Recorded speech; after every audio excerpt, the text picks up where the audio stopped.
Rovinieta ai de Bulgaria? Da. Coborâre!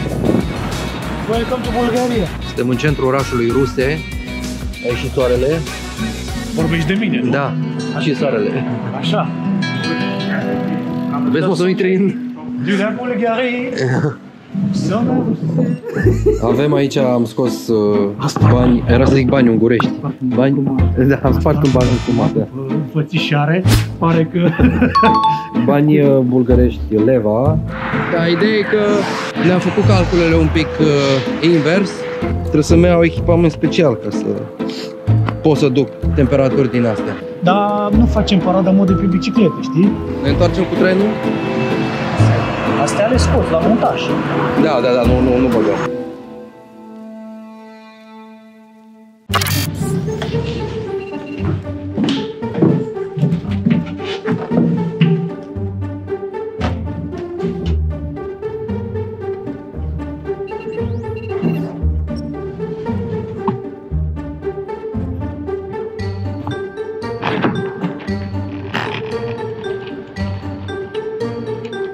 Good morning! Good morning! Gata, pregătit? Hai că îmi pun și astea un pic, nu? Da, gadgeturile sunt pregătite. Nu sunt parametrate. Parametrate, da. Da, păi... Plecăm cu Haita, așa se numește grupul, la Ruse, un total de 130 de kilometri de la punctul de plecare. Undeva de la mall-ul, benzinăria Mall de pe strada Luică. Crezi că duci 130 de kilometri? Cam trebuie. Cam trebuie, adică gândul ăsta am plecat de acasă, dacă sunt... O să și mâncăm acolo la Ruse. Rovinieta ai de Bulgaria? Da. Ne-am pus... Că tot roțeai și la tot bicicletă. roțeam și la asta și vedem cum ne descurcăm. Da. Ne înțelegem noi cu doamna. Da. Facem o românească. Da, hai. Pornim. Telefonul la navigație. Așa.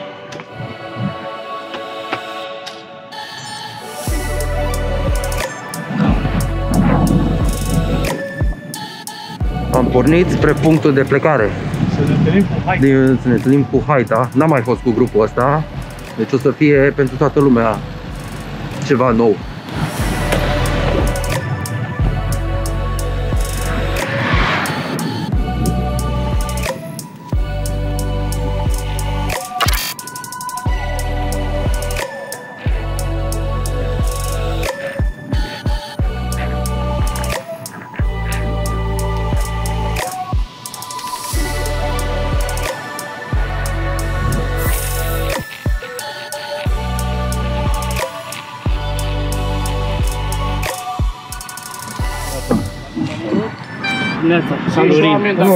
Bine ați venit! Iulian. De Moș Crăciun. Bine v-am văzut.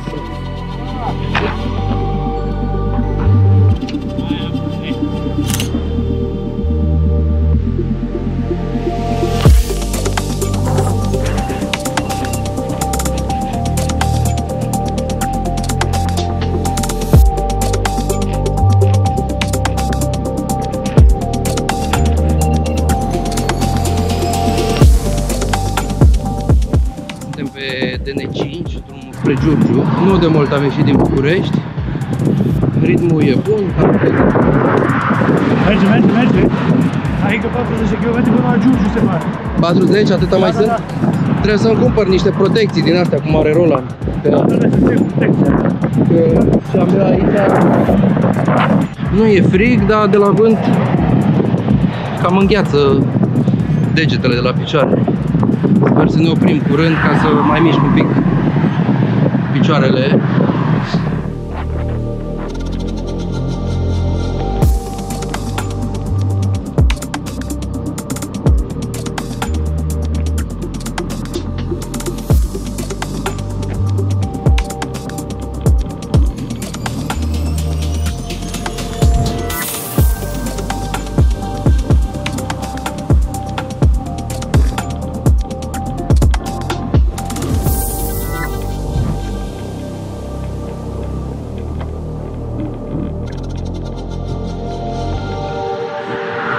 Da, ideea e că ne-am făcut calculele un pic invers Și am rămas în urma plutonului. Ei au un ritm mai sportiv. Noi avem un ritm mai așa de pensionari. Adică se vorbește numele meu? Nu, am zis la plural. Dar chiar că au un ritm de sportiv, adică sunt 25, 24, 25? Păi, scria 28 scria. Fără nicio oprire. Eu m-aș fi oprit pentru că îmi îngheață picioarele. De la vânt, trebuie să-mi iau echipament special ca să pot să duc temperaturi din astea. Avem momentan 19 km până la Giurgiu. Ne întoarcem cu trenul? E o variantă. Hai să nu alegem pe asta. Există varianta asta. La 12 suntem în Ruse, mâncăm, la 1 ne întoarcem. La 4 suntem acasă. Și ar trebui la 4 să fim acasă când începe să se și întunece. Da. Deci nu mai bine. Da. Treci tu în față ca să țini ritmul tău.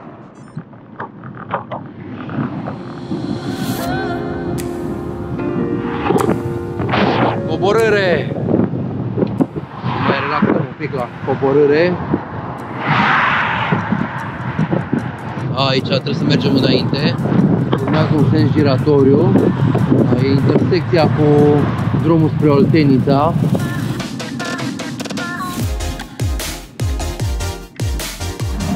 Am intrat pe șoseaua de centură a orașului Giurgiu și asta ar trebui să ne scoată direct la vama spre Ruse și la podul peste Dunăre.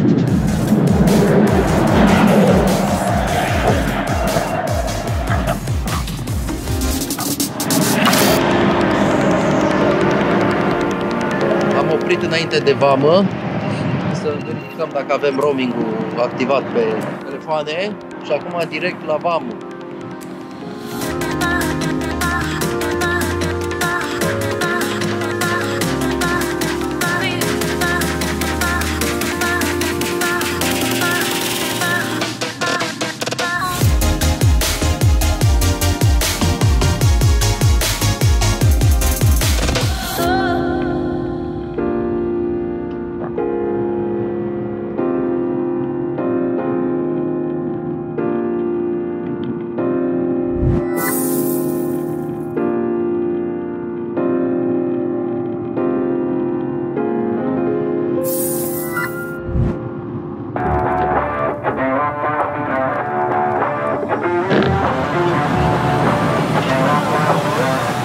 Welcome to Bulgaria. Cum a fost pe pod? În afară că a trecut unul razant pe lângă mine și era de Dolj. Un singur tir a trecut. Da, de Dolj. Chiar m-am uitat dacă este de-al nostru sau... Da. Și avea loc, adică nu venea nimic de pe sensul celălalt. Da. Da, avea loc, dar na, știi cum este. De ce să fac un efort să mai învârt un pic din volan? Mentalitatea aia, mă faci un biciclist, știi, zici că-s la competiție cu noi. Sau noi cu ei. Da, da, da.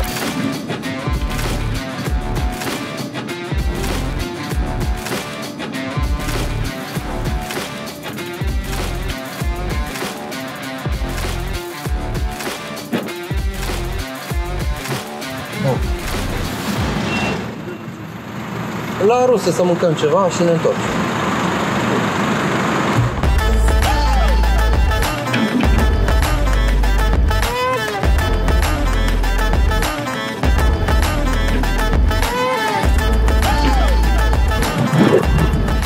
Am ajuns în orașul Ruse din Bulgaria. Bine ați venit în Bulgaria. Da. Și o să mergem prin centru să vedem dacă găsim un restaurant unde să mâncăm. Suntem pe cât? 7 ianuarie? Cât suntem? 6? 6 ianuarie, da. Nu prea mi-am imaginat cu câțiva ani în urmă că la începutul anului pot să merg cu bicicleta. Dar uite că clima s-a schimbat și acum de câțiva ani nu prea mai ninge și poți să mergi liniștit cu bicicleta în luna ianuarie. Roland din spate.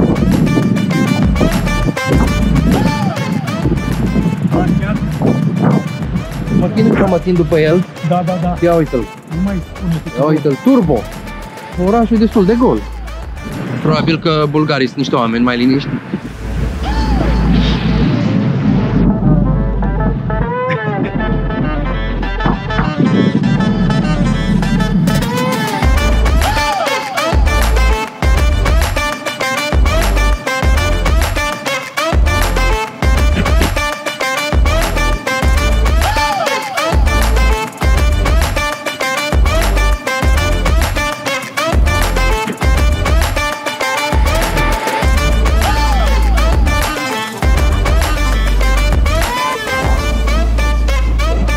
Suntem în centrul orașului Ruse. Aici și soarele. Vorbești de mine, nu? Da, și soarele. Așa. Vezi, poți să intri în... De la Bulgarie.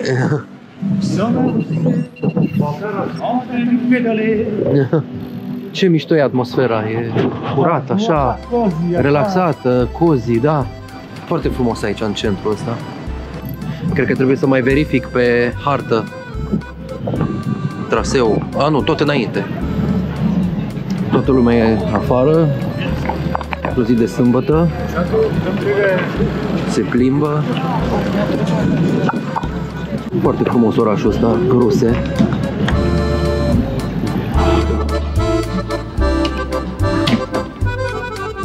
Am ajuns Într-un final. Am ajuns la restaurant, am găsit locația de unde mâncăm la restaurant și așteptăm acum să comandăm ceva mâncare. Bicicletele sunt afară.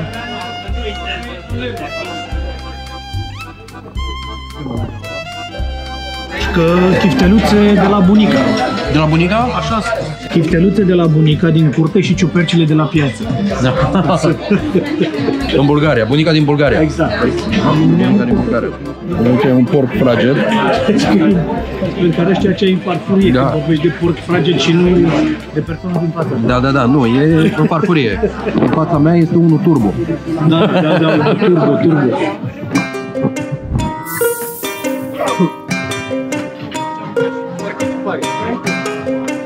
Punem stopul. Asta. Computerul. Așa. Și GoPro.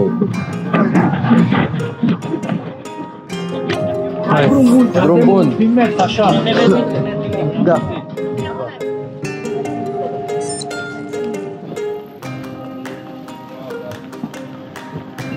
Uite plate-ul aici. Ia. Da, vrei voi în India? Da, uite Pepco la Pepco. Uite-mă la Pepco, gata, hai aici. Aici sigur găsim baterii aici la Pepco. Te duci tu? Și zici, please, batteries. Batteries for my... Lasă așa. Da. Avem aici, am scos bani, era să zic bani ungurești. Bani, da, am spart un bani jumătate. Fățișare, pare că... Bani bulgărești, leva. Că ce să vezi, am mers într-un magazin de biciclete ca să-mi cumpăr protecții pentru Picioare, adică ceva de genul. Ceva de genul, da. Și nu acceptă card, că na, de ce ar accepta card? Mai țin minte drumul înapoi până la magazin? Ceva de stânga și pe dreapta. Da. Punct. Hai.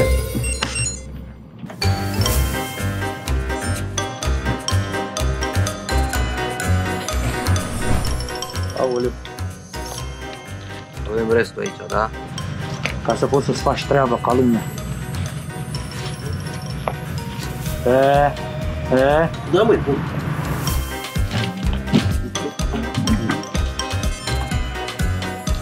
Așa, bun, stânga.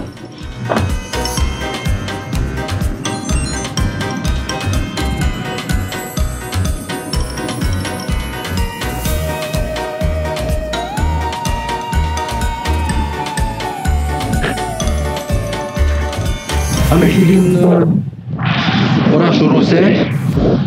Suntem pe șoseaua de centură către Vamă.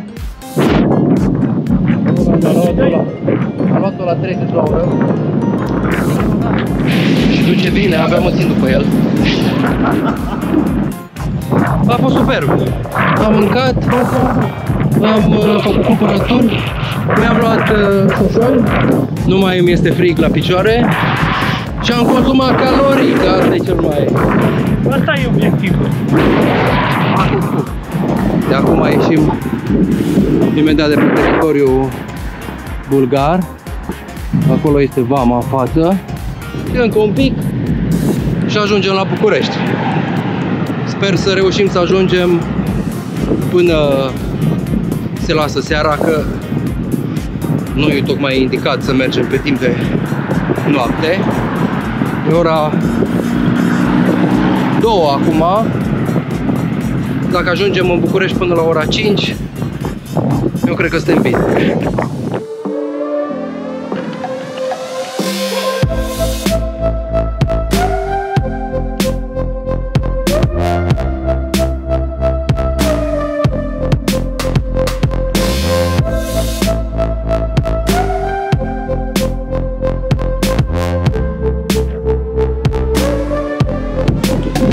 trecut de Dunăre.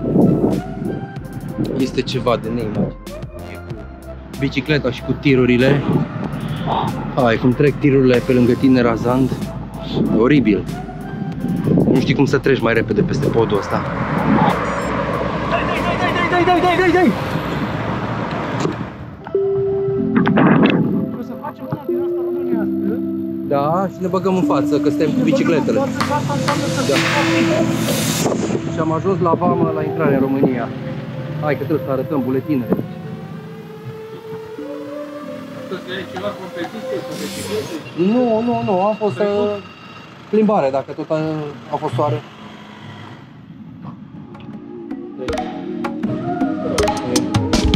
Hai!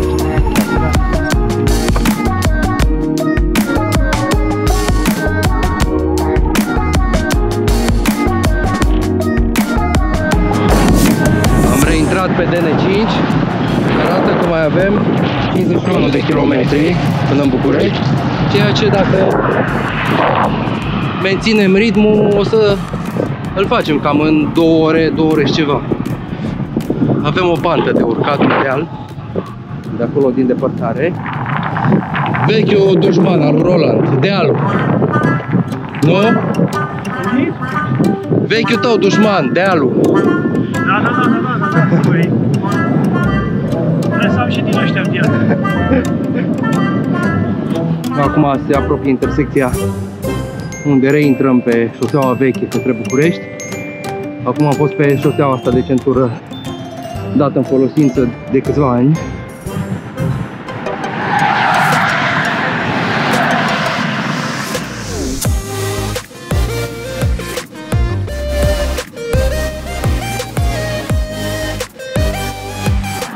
E ora 3. La ora 2 plecam din Rusia. Cât o oră până aici? Unde mai avem 52 de kilometri. Nu, avem mai puțin. Avem 48,32. Nu la urmă. Băi, sunt fantastice. Ți-am zis, mă, de data trecută de când i-am luat. Adică am simțit pentru e o chestie subțire care zici, bă, nu are niciun, dar nu e pentru simt că mi-e cald. Arată urât dacă stai să mă întreb pe mine fashion-ul. Dar nu facem parada modei pe biciclete, știi? Dar își fac treaba.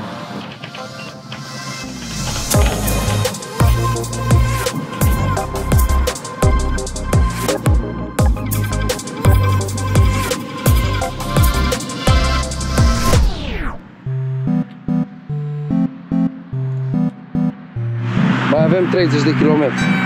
Ok, facem. Facem? Da. Sau că am lăsat așa lumina.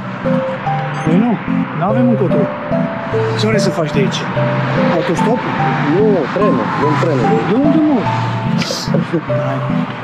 Nu luăm trenul? Unde? Nu sunt șine pe aici? Pe unde trece trenul? Nu pe aici. Clar când pe aici. Se ia la... Mai sunt 30 de kilometri până la București. Nu chiar ușor de făcut. Deja am făcut vreo 120 de kilometri. Ia să văd. Nu, 116 am făcut azi.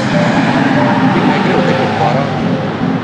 Sunt și mai multe straturi de haine. Dar cel puțin e bine că nu mai am frustrările din anii trecuți când ajungeam în luna aprilie și mă puneam prima oară pe bicicletă după cel puțin 4-5 luni de stat pe bară, ieșeam complet din ritm. Acum îmi păstrez condiția fizică și atunci ar trebui ca tot anul să țin un ritm din asta. Protecțiile astea de pantofi mi-au prins tare bine. Deci chiar deloc nu mai îngheață picioarele.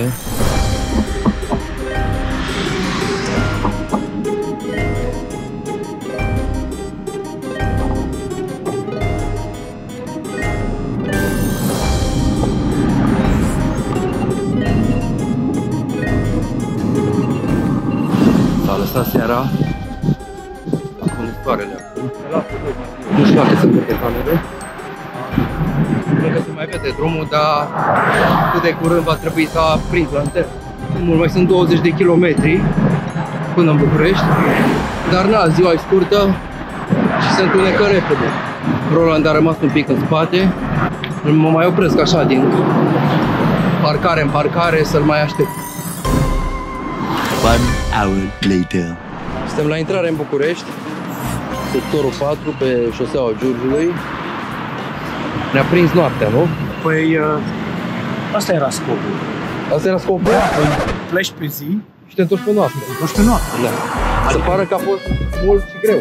Exact. Nu spui că am stat la restaurant, am vorbit cu domnișoarele, că am dat autografe prin centru vechi, în Bulgaria, la ruse. Astea le scot la montaj. Da, nu băgăm. Dar e bine că respectă bătrânii, deci ceea ce este un lucru. Hai că am mers. Cumva am ajuns în București, ne-a prins noaptea, dar mult a fost, puțin a rămas. Da. Mai avem, cred că vreo 7-8 km până acasă.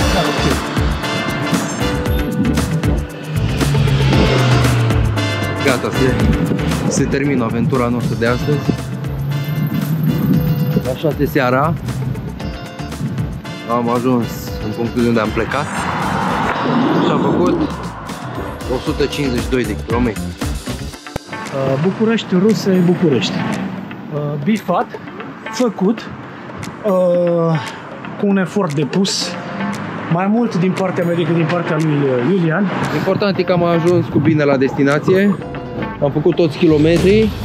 Da, Cât de urmăriți-ne, dați like, Subscribe, share, comentarii. Țineți aproape că facem următorul să fie tot așa de interesant. Sperăm, da, m-am ajutat.